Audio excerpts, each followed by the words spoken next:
बिस्मिल्लाहिर्रहमानिर्रहीम। My self doctor Bashir.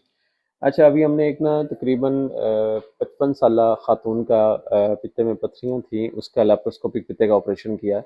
और ये आप देख सकते हैं उसके अंदर से इतने ज़्यादा स्टोन्स निकले हैं। ये इनको दिखाइएगा जी। ये देखें, ये अनगिनत स्टोन्स हैं जो पित्ता भरा हुआ था स्टोन्स के साथ।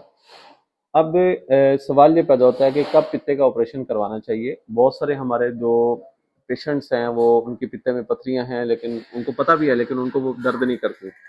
तो अगर तो पित्ते की पथरी आपको दर्द नहीं कर रही, कोई मैदे की अलामत नहीं आ रही, कोई प्रॉब्लम नहीं है, तो उसमें ऑपरेट की जरूरत नहीं है। एसिम्टोमेटिक गैस्ट्रोन्स में ऑपरेट की जरूरत नहीं है। लेकिन अगर आपको एक दफ़ा, दो दफ़ा, तीन दफ़ा एपिसोड शुरू हो गए दर्द के, और आपको प्रॉब्लम आ रहे हैं, स्टमक के आ रहे हैं, खुराक हजम नहीं हो रही, तो आप फौरन अपने सर्जन को कंसल्ट जरूर करें। बहुत सारी हमारी खवातीन जो हैं, क्योंकि मोस्टली कॉमन है खवातीन के अंदर, वो नेग्लिजेंस करती हैं। नेग्लिजेंस क्या है जी? अच्छा, कोई नहीं, करवा लेंगे ऑपरेशन, कोई मसला नहीं है। पित्ते की पथरी है, जाके इमरजेंसी से टीका लगवा लिया और उसके बाद फिर वैसे ही फिरते रहे। तो स्टार्ट में पहले पेन होता है 6 माह बाद, हर 6 माह, इट्स कॉल्ड पीरियोडिक पेन। फिर अब पेन होता है तीन तीन माह बाद शुरू हो जाता है, फिर मंथली पेन शुरू हो जाता है, फिर वीकली शुरू हो जाता है, फिर तकरीबन डेली बेसिस पे वो पेन किलर्स पे आ जाती हैं। तो इस तरह के जो पेशेंट्स होते हैं, इनमें सबसे बड़ा खतरा ये होता है, जैसे ये छोटे स्टोन्स हैं, ये आगे निकल के, पित्ते से निकल के आपकी जो नाली है जिगर के साथ, जो कनेक्शन है जिसे हम कॉमन बाइल डक्ट कहते हैं, तो इसके अंदर इस तरह के स्टोन जाने का बहुत ज़्यादा रिस्क होता है।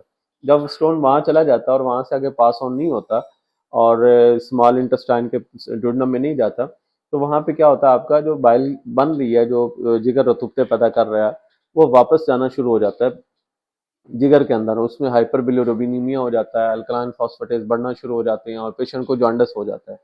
तो उसमें, इस सूरत हाल में पेशेंट को फिर दो प्रोसीजर करवाने पड़ते हैं। सबसे पहले ईआरसीपी करवाएगा पेशेंट। वो क्या होता है, कैमरा मुंह के जरिए डाल के आपकी नाली में से स्टोन निकालना होता है। तो उसमें क्या होता है, पेशेंट को डबल तकलीफ का सामना करना पड़ता है। तो ऐसे तमाम पेशेंट्स, फिर उसके बाद पित्ते का ऑपरेट तो करना पड़ेगा, क्योंकि पित्ता तो भरा पड़ा स्टोन से। तो ऐसे तमाम पेशेंट्स जिनके अंदर पित्ते में पथरियां मौजूद हैं और उनको वो पेन करती हैं, तो उसमें आप देर ना करें, जितना जल्दी हो सके आप लैप्रोस्कोपिक ऑपरेट कराएं। अभी हमने इस पेशेंट का लैप्रोस्कोपिकली ही किया ऑपरेट। और लैप्रोस्कोपिकली एक अब गोल्ड स्टैंडर्ड ऑपरेशन है, यानी अगर आपने हर केस के अंदर पहले कैमरे के जरिए ऑपरेट करना है। अगर आप ऑपरेट करने में कामयाब नहीं होता सर्जन, तो देन आपने चीरा लगाना। तो इट्स अ गोल्ड स्टैंडर्ड पूरी दुनिया में, और सक्सेसफुल ऑपरेशन है। कमर में टीका नहीं लगता, मुकम्मल बेहोशी में होता है, और बहुत अच्छे रिजल्ट हैं उसके। और काइंडली वो तमाम पेशेंट जिनके पित्ते में स्टोन्स हैं और वो उनको दर्द कर रहे हैं, जितना जल्दी हो सके आप कंसल्ट करें, हमारे साथ कंसल्ट करें। हमारे पास सेहत कार्ड की भी ऑप्शन है और प्राइवेट भी ऑपरेट की ऑप्शन मौजूद है। और हम यहाँ लेप्रोस्कोपिकली अल्हम्दुलिल्लाह मोर देन 1000 सिर्फ पित्ते का ऑपरेट कर चुके हैं। तो इंशाल्लाह आपको यहाँ पे क्वालिटी ट्रीटमेंट मिलेगा और एक अच्छा ऑपरेट मिलेगा। Thank you so much for watching, and you can follow me and subscribe at YouTube as well. Our channel is Lapro Ease. Thank you for watching. Thank you.